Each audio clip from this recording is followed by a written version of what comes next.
வணக்கம் சொந்தங்களே. இன்றைய நலம் தரும் உணவு பகுதியில் நம்ம எந்த பார்க்க போகிறோம் அப்படின்னு பார்த்தீங்கன்னா, எகிப்திய வெள்ளரிக்காய், வியட்நாம் லாஃபாவோட தொகையல் சட்னி தான் பார்க்க போகிறோம். என்ன புதுசாக இருக்கேன்னு பார்க்குறீங்களா? இதுக்கு இன்னும் பேர்லாம் இருக்குது. ட்ரிஸ்ட்ராக் சுண்டைக்காய், காய்கறி கடற்பாசி அப்படின்லாம் அழைக்கப்படுது. இதுலேருந்து எண்ணெய் எடுக்கிறாங்க. Calcium, iron, magnesium, phosphorus, potassium, sodium, ஜிங்க்குன்னு அனைத்து சத்துக்களும் இருக்கக்கூடிய ஒரே வகை காய். அந்த காயை நம்ம தமிழில் என்ன சொல்கிறோன்னு பார்த்தீங்கன்னா பீர்க்கங்காய். இது வந்து சங்க காலத்தில் குறிஞ்சி பாட்டில் பீரம்பூ அப்படின்னு அழைக்கப்பட்டிருக்கு.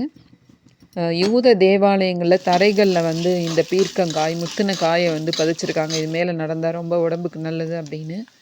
பண்டைய காலத்துலேயும் இதன் மேலே நிறைய நம்பிக்கை வச்சுருந்துருக்காங்க. இதிலிருந்து சமையல் எண்ணெய் எடுக்கப்படுகிறது. இது இல்லாமல் இதனோட பூக்கள், வேர்கள் மருத்துவ குணம் கொண்டவை. நம்மலாம் என்ன பண்ணுவோன்னா, கிட்னியில் ஸ்டோன் வந்துடுச்சுன்னா உடனே தண்டு வாங்கி சாப்பிடுங்க, வாழைத்தண்டு வாங்கி ஜூஸ் குடிங்க, சாப்பிடுங்கன்னு சொல்லுவோம். ஆனால் அந்த வாழைத்தண்டுக்கு ஈக்குவலாக சிறுநீர் கற்களை கரைக்கக்கூடிய ஒரு மருந்தாக இருக்குது என்ன அப்படின்னு பார்த்திங்கன்னா இந்த பீக்கங்காய் தான்.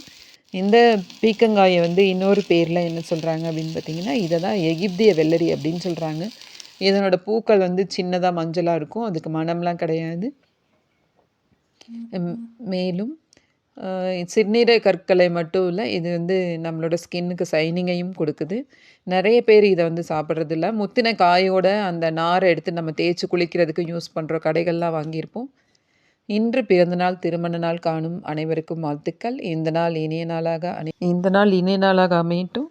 உங்கள் ஊரில் பீக்கங்காய்க்கு என்ன பேருன்றதை மறக்காமல் கமெண்ட்டில் சொல்லுங்கள்.